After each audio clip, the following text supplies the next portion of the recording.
Richard Tice, leader of Reform UK, thank you for agreeing to do this exclusive interview with Facts for EU and CIB UK.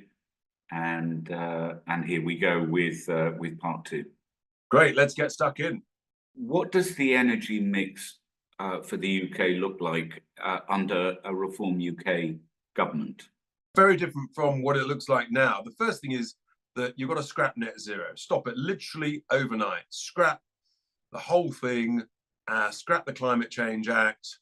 Look, the climate has always changed for millions of years. It always will. Even the IPCC admits it'll make no difference if you go to net zero tomorrow to sea level rise and other factors. It's absolutely outrageous. We're all being impoverished. Jobs are being slaughtered on the altar of net zero. So you've got to scrap that. That firstly saves a huge bunch of cash. But secondly, what we've got to do is we've got to use the energy treasure under our feet, the oil and the gas in the North Sea, the shale gas, which is potentially worth hundreds of billions of pounds to taxpayers. Very simple what you do. You say we're going to have a couple of test sites, independently monitored and supervised, also testing the emerging new technologies other than fracking that no one's willing to talk about, but I am. I've looked at the technologies. They look very interesting. Monitor these sites for a couple of years, and then if there's any lessons to be learned, learn them. But as far as I understand from people I've spoken to, there are vast shale gas reserves that could be hugely wealth attractive to the nation. So we've got to go for that.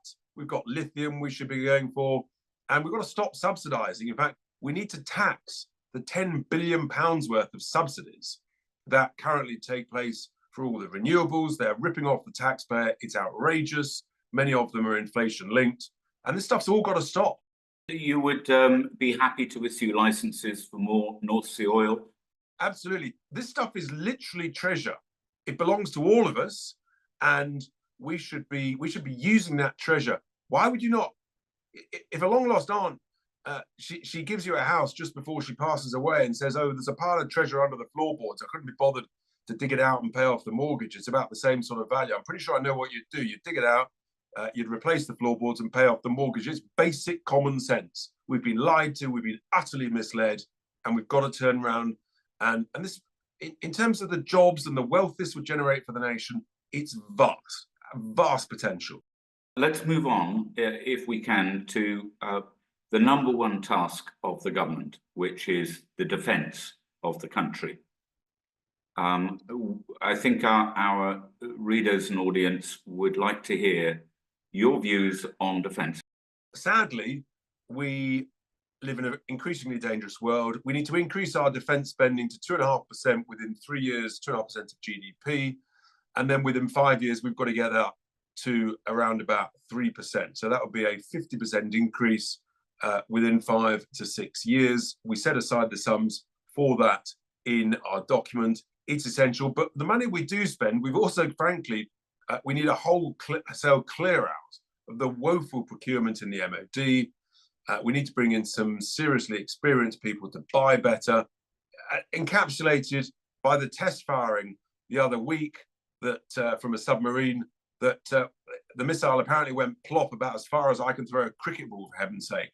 So we've got serious issues at every level. Likewise, the quality of military housing and the like. We also pledged to set up, again, the first political party to do this. We need to set up a whole department of veteran affairs. They are huge assets for the nation. We treasure them. They've got so much to give after they leave the forces, whether it's leading police forces, whether it's helping run the logistics and operational side of hospitals, because these people have got experience of logistics and discipline and structure and getting things done, dealing with problems, making decisions, and lots of leadership skills, which we need. So all of this stuff, massive amount that vets can give. We should be using former armed forces, veterans, to come in and motivate and enthuse young people to be part of a team that's then valued throughout the whole of their life. Next topic is Northern Ireland. Would you like to give us Reform UK's view on how you would safeguard the future of the United Kingdom and what you would do about the Windsor Framework, etc.?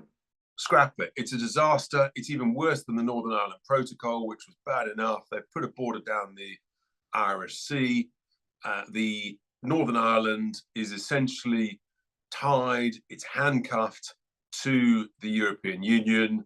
And I'm afraid all of the spin and the waffle that we get from the Prime Minister, and indeed now from the DUP, warm words, not backed up by the reality. And so, yeah, I'm afraid it's part of what needs to be a significant change in that relationship. The whole thing was appallingly dealt with by the Conservatives, completely hijacked by the likes of Leo Varadkar, as Taoiseach during the negotiating period. And we should go back very simply to world-leading technology used by the likes of FedEx and DHL for electronic goods, and that can easily deal with and track, using trusted trader schemes, the issue of the goods crossing the border, as agreed, by the way, by the EU's own expert, a gentleman called Lars Carlson, who wrote a report, I think it was 2017, entitled Smart Borders 2. That was the solution. That's what we've got to go back to. And yeah, it's going to upset some people, but frankly, that's what's required. Education is an incredibly important topic, Richard. Would you like to say something about that, about your higher education policy? When we were the Brexit Party, it was, I think, about our third policy ever, because I've been very close to this. I wrote a big report in 2017 about the failings of the university system, the student loan system, which has got far worse. It's a huge Ponzi scheme.